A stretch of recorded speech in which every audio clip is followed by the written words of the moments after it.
The Gambia Inclusive and Resilient Agricultural Value Chain Development Project, GIRAV,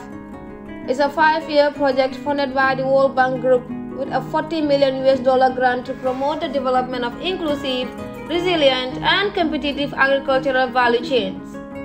with keen focus on smallholder farmers and agribusinesses in the Gambia. Diamo follow mba follow ko nyimu project le menara pour Gambia no le afoko GIRAV project monen GIRAV project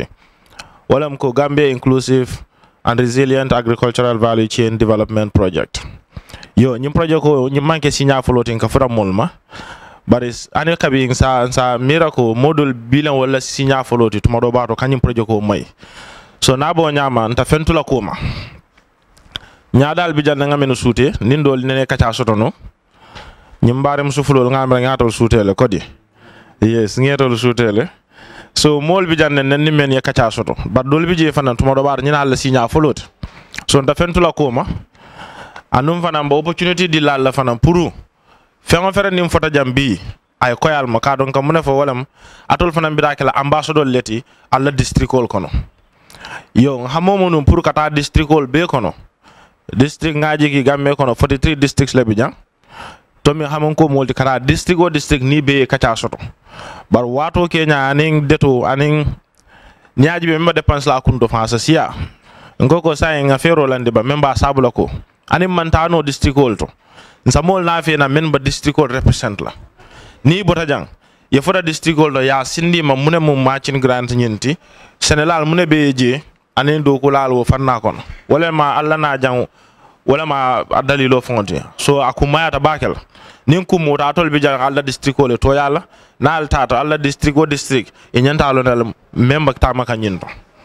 e baaje la ko ne district alla district ko jama moy ni apply muna fa won siata je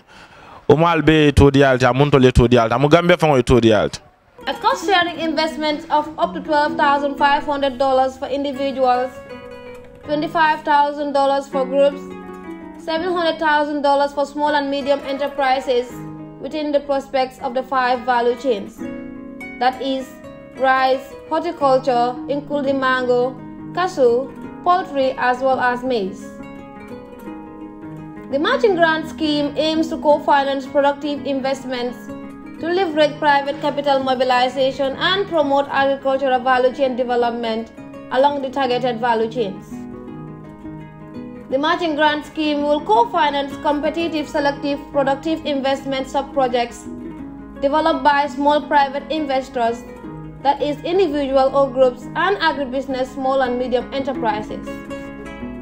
Ako matching grant fond ñi mëna fa mo matching grant dol ni afo mol dol haklo kada julo kan ñi manke juloti ñi mu démarrer leti mi alon ko ni nga dila ndol man sula pour fem fam mo ndin tol kan wo koyta nin tol nga dila ndol man sulete fem mo ndin kan kotek yo bar mba dile la même fanan kama sartol le batar la je nin tol ba fen dile la aba kala koyta fanan batar parerin ka fen keje comme natara no dépense role me bi tamari na ramba exemple o dila e Sénégal ndine muyti ya plan soto pour que dung maybe ko poultry nga exemple ta poultry ya budget na fe mentara kanyam fo dal sikeme mba pour ka soni ande rek exemple o ni dal sikeme projet ko ni dol cede mano karala maybe din dole sidu la tanseke sidu la momento de defana mbo kelal wala msartote de maro nyintina ni tam pare o sidu la mo pour defane wake barin tolba men dile la man sula yef ita fe morndila ka wala womu italt bari lafta fana fana fendin keje pri yaaje ko fana yaaje ko tonya nyum nga fenne dépense nyum kunto anun tatulun nala wala fa ya sabo wala nyi matching grant yo nde ko men kadi yamu jante nene nga sauver kele wotumo nene nga do ko ke bundato wol bank fa wala bundato je ela Washington DC je nga banku dantanu jibe ñinde mar sifata ra bankol mento to nya dani nga pare jantu mo bar dol ba xamen na fa ya fako ko bar munena projet ko bañi sidula mebe nin tansele bo dam matal munena tan kononto be tala war tan kononto ni lulu war tan kononto ni sey ndol nga sidula jos fula dam maka so lafta ko wolto ko indi jam biri ngo nga karangole ke kajibere ke men nene ñi sifa soto India nara India jibe tolu project ko nyunto matching grant 90% ne di India la 10% beneficiary ko da mal contribute anin dula dol men yala ko dol 60% ne ka di la matching grant 40% they contribute that it all fango men yala ko 60% dite la wala yakata men 90% dite una rek mo le jahal kuti batuma do baro beri nga foten sa ni mo be miral muna bo sabula yede maro men dite le mo di nyinna bata fele nya yakata eta makata mune ono même mo rek wala mo nyindo ya jele ko ntew man fen dépense jam fa men ngamen ka man fen si maken tat a filta bar nyindo ya ko ntaro ngole ke jang wamba anim fam maso don tada ngal julol ta pour ndefa wala contribution ngo soto ndatulu na nyin kunna mba jele ko ngantaro ke je pour ñe successful so matching grant tada ka wala kam wala ni yaji be do sa munene mañi be di mo la fay mol da hande ni yadi free mol baka free mu da fenti jang yo so wala ni matching grant ñim fa nata na bodo nga jigi sa ni mol be ala minimum matching grant wala de marlem mi ba dile la ndol man sula fenebul bari defana ba parere na pour ka fen contribute je atakela maybe 50% nin tata mbajalal percentage jellam. The matching grant scheme is one of the 5 components of the GIRAV project designed to directly benefit 500 individual smallholder farmers, 100 farmer groups and 10 small and medium enterprises. These sub-projects will focus on agricultural production, marketing, processing or service provision in the target geographical areas and value chains. Ngo window sol membi jam bunda fala le bijam yo bunda folo wala mo window wanti wo mu pour mo kunkili na leti men bulo me ko ben seno kono anin kafol yo wol kono mo kunkili na jele laftol le de mala nyim project ko kono 500 individuals mbole target kan wala tara kanyam fo mo kemelulu wala m target so wol kono kunkilina projet ko sa dépense ro keno fu ma mbida kanyan na 500,000 Gambian dollars la wala mu wili kemelulu Gambia ko doto aba safirin dollar ko doto bar ngam ne ke nga faline rek into dollars using exchange rate dollars let's say $50 to a dollar as a proxy even though I mean today rate ro nyimantaro to bar ngole ke rek pour que so nendir ke molbul yo bunda folo ko mo kunkili nal mbolle de mala anu mo kunkili nal sameno de ma sitano le kanyanta banko be kono fo mo kemelulu 500 individuals and wol kono kilina project ko sa it depends no mentara kanyam fo million wul kemelulu $500,000 yo so wo kono fana sidulal me ngefonu ngafunu domande bo wolem ko sidula tanse yo wo bo wala represent la sidula tanse yo project ko bo la kikan si la mo e fane yoke so mba example di la pour ka sen yandi bake nin ko kon sa 500,000 dino mo kunkil na ko amanke ko forcément mbolo di la mola ndol se de mano fo me mbita kanya na photo ba sa daso no wala na maximum tin tatamino la dame yo so nimmo for example nimmo na ta fanata ko bada 500,000 men sa men dino ina ta ye 500,000 na la investment no itla fa menkela ila poultry maybe ya be ka fanya me menyanta duna jakata kanya fo 500,000 ndol ta 500,000 sikala ngodi la de yo 500,000 no menata mo munake la si dula tanse yo ni ndol bo la dépense la il faut si dula mo dépense wo ko etale say na tara fana no ina ta fana for example ina remari $625,000 yo budget ko nyanta wala dépense la 625,000 ni 80% of that ke si wala si la tanse yo wala tara kanya almost 500,000 so mbokele ita fa about 125,000 kala yes model yala ita mo be forcé no le be ni 500,000 investment proposal ena wala be ni 625 ena mol la finna ko ani lafta tala nyama man killing ani mol la hanyo risk le man killing model sina no la ni 300,000 proposal nata nano nata ntajela ko kafo ko ha because iko individually support no 500,000 mbo 300,000 okele tete fenkela ani wata ke no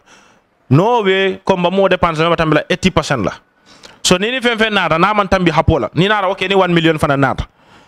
amanke ko midala nga 80% of 1 million ke wo bidala 800,000 wota midana ceiling la kodi so nini onara 500,000 to so dépense no to ite fanga bo dépense la mukata mino wala mo kunkilinal 500,000 yo so nyimbunda kilon kono still mba groupol kafolu de malaje kafol membi da kayna fo kafo keme Gambia be kafu projet ko sa demaro dino membita kanyana fo million killing Gambia kodo million killing ni million killing fana mo ne represent la sidla tanseyo sidla muwa kafo nyina bakel so fana for example ni kafo na re ni million dollars budgeto na ran tolkan million dollars because koko ya mo projet ko sa dépense ro keno membita kanyana fo million ini million nata ba sa tije ntol wo million wala sidla tanseyo mbole kala wo bita kanyana maybe 800,000 kafo fana mbam mun kala 200,000 o men siatate kafo wo mu minimum leti but they can do more but ndola kap ni mu wolti ni o koy nota ñine bunda foloti machine grant ñing kono kafo jel lafto le de mal banko be kafo keme so yaay tan di ko tonya ñin soto ta kala kuti mala bo sona ya kala mol be tew le site la ngaje ko tonya men jarta ka fasa wala fasa ta wala de mal. Environmental conservation is key in the implementation of the GIRAV project. In this regard, the project has engaged Lamin Camara as the environmental specialist to empower and address some of the environmental difficulties faced by farmers.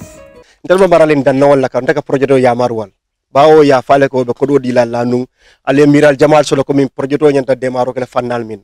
o fanna abakela dan nawal lokon annu yeddo ko do ko janin dan nawal ka nyosoto dala ya maro minti ni te lafta ka poultry lak ata kala nyinde ko poultry ba kala dulal ni ba kala dawda fonsi danga je ko singaje ko sartol be larin dan do mar nyaato na son taleba ni wonte nda sonna ya ke jede ba projeto ya maro ko la nyinta ken wala jan so near the felas wala ne la safero fonkono inyento was ko senen la je kende kaje ko itala yin projet yimi xame lafta ka minke miro mi sodo ka nyinke anin dan nawle nyoso to nyaadile bar ni ya miro ko nyim mantoro sifal la binala je yemu fere sifal landi kaje ko bo mantoro bayla nyaade no man sene aje wasake sababu de mi ya ko ta soto lat so saje ko man fendo sodo atra ni ebe juturim fendindin no minako wala asawe masot go nga poultry long ala ku folo je wala su ngawni min ka boje man la finina ndama poultry tamandi kan ndakan na mura fenna soto je a modo be sirin jana fonyo kata o kala ko bantora fola ba nu wato daga ala family nyim buga e ka discomfort ni be siri ya poultry so gawni kate ka wato sinyo torol tide so da masat na la ko ni wojo ko dek saboboti fo da masat na itata yin soto no so wala sa on tolbe taraje wato wati kaje ko kali ya mari ka fuko elafta yin kala jana bari nga jele ko jan ni yake jang mol bi janne jam mol siata baake janne ela do ko Kenya kam poltri la Kenya saka sa man to sifal fenane asa courant fenan no la wona nyon jama wala mun to la do ko dem projet do kon anu bank mi en ko do dépense e man tulum wala projet do mu me binnar yala fo dora wili gel wil tannan yaaje o kurin dindi ka min jete wada masan na bank fo ko do mutafak ya be bali gambe banko be bala so mo clean na ko tat na bank yo ko do be mut isaje ka doyata bare atele kuma da fengo bet so wonyo nyun jama bi jen ko jibel ni ngata ko mbe de maro di la mol so nin be saferol kala because ya faale na wato si dal bajelale to bando bara formol kono fongo o simfa o festival farmansa la jede al alla miralo sa ftawol fanam pal yaaje ko nyin mo kulen mi ko kuma ta bakal hani gadino mi yalan ko ninte safero ko konte nga 5 hectares sotole lafta ka gadino le ka gadino keje sembote na pour ka sansang anim fanang anim lafta ko bokolo signé bar nin nada ka je ko debita gadino kala nyami jem forest andi ba yirol mum boyla ba mantura jamal silam ba bala na je fanan nan to sonna ya keje be yamar nga fa jamman ke gadino kedulat ne gadino fanke jata beti anu raja ngol be korsi na do ko nyin kono bakal so nyimbe kumala bake ni ngata mbenda project safela ma concept no trot safela ngewol farmasi yandi je bake because pura kana ke sababu de mi yalan ko biete balla asake nyim bunda jama be soto nyin dol na ngaji ko man senia anu ngaji ko ni ngadila bank nata jang ila safeguard timon nata jan ya je ko o bakke no nyaade to do ko la ndi tele londo fannala bu jannati ite ma nyin korsido je yenje ko min ko nyimbe kala fende mi yalan ko aba national la projet do kon wala on tam na do ko lo an tani banque contrat ko say sanji kilin ikana kan assess ka jebe fo yenta do ko min mbace ka nyama ni mantra ke ka nyama be na do ko taminit la woto pour ketelo ge ka fo ko nte bari wala muytete pour ke bulete o tama ni nyamo je ngeta bali wala pour ite nafa soto je nte do ko tinyanta o kala de luwa min fonde bolaka so o saken na mirololti na ndo ko fanan kon yenam kumata mi yalon ko lafta ka kafu na kafu nyomala min fo jam because ya ko min fo be sen ya bakel bar kibaro ngal nga janjande because nyimbe kala nyinka kuya man sekunda ele million dollar million 9000 denal million konon ay na im bankun kam pour que sénégal ma koy yena fa ko sénégal man safero ke pour que yin soto ko do be nga de kele nyoka nga be sen nda do no nimma nal ma safero ke nga diyalla be selale anu mi na ko yan lan tulma sinin sama nin na safero ke banque ko min kaje ko na sénégal lafta ke sementu yande ke ma koy nyim fanna ba fa ko je atol serun ko la sañulul ko man dal safero ke yana ko do diyalla atol mo tamandi no salbe safero ke la ko den ka million talul safe ko de go be ken wona nyaadi wala ya sa laftan futatal ma jang pour nale kacha mandam banjul yen sa sino banjul nga kel television wol to nale kacha radio to nga ke nyutu soldo bari nga nje ko ni wo ke dama jama modol bi jolta kibaro moyla han sa ko na do kulal bi jara director me sirin tundol ka nga fute may mol tombo million ko pharmacien de tundol ka ni e kacha million ko ni tade fanam kibaro sinda wol male pour fahamro sa ke je baaki amanda nyina hani bi nim boto jar ni nga man sénégal director no fenti jama mil lo nyin anin tol man naja ni ngata data dama nata jang fem bañi ñi fudo ko da ba be fula la sene wati de wati na dia call na pare la pour que jabiro kala ñente soto ñami. The World Bank Group has put in grievance redress mechanism GRM to address minor and major disputes the project might encounter in its implementation strategy. In attaining this goal, Fafani Katri Kinte has been employed as a social safety guard officer of the GIRAV project. What do we mean by grievance redress mechanism? It is a mechanism consisting of procedures of resolving complaints from project affected persons during project activity. Simple. The mechanism or the committee or the mechanism is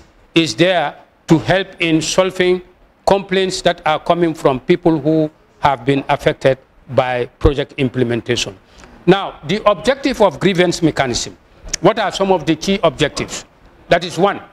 to record all the grievances that are coming at the regional level, to categorize and then prioritize these grievances, because sometimes grievances will come, but some are more serious than others. So it is left to the committee to look at the grievances that are going to come and then prioritize and categorize them, right? And then again, the committee has to try and settle these grievances via consultation or other means, by contacting stakeholders and then see whether they can solve the grievance. Again, the committee again has to forward any unresolved grievance to the project level. In the event that you tried your best and you cannot solve the problem at that regional level, you did all the necessary consultation with stakeholders, you use all measures, traditional dispute measures, you involve council of elders, everything, and you cannot solve that grievance, then you refer it to the project level. Then again, you need, as a committee, to regularly analyze grievances as they come, to assess their systematic issues. You analyze them because there may be grievances which will come, and that the same grievance will come. So you need to analyze the grievance. Why is this grievance always coming? Is there a problem with the project implementation, or is there something in the project that needs to be fixed? Otherwise, this grievance will always come. So it is the job of the committee to look into that. Again, the structure of the grievance itself, committees. We have three structures. We have a committee at the regional level, we have a committee at the project level, and then the third one, which is already the Constitution of the Gambia. If the grievance cannot be solved in the two levels, then it has to go to the law. That is the legal angle. That means it has to go to the lower courts or the higher courts for the solution. But our mandate as a committee, right? So, but for us, right, we are coming up with this. As he said, if there is a necessity for us to go down to the community level, that will come. But as it is now, it is the regional level, the project level, and may God forbid, if grievances at these two levels is not being able to be solved, then we go to the national level. But I don't think we reach that level. So that is the issue now. Now we go to the next one. What we are saying now is the sources of grievance. All right? I mean, for somebody to come up with a complaint,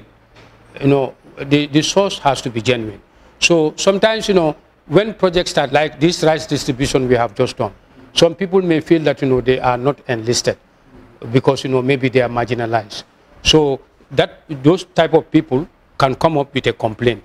Again, mistakes related to identification and disagreement of boundaries. Like, for example, two farmers, they have a boundary, and maybe the project has interest in one of the farms, and then the other guy, because of one way or the other, wants to create a problem.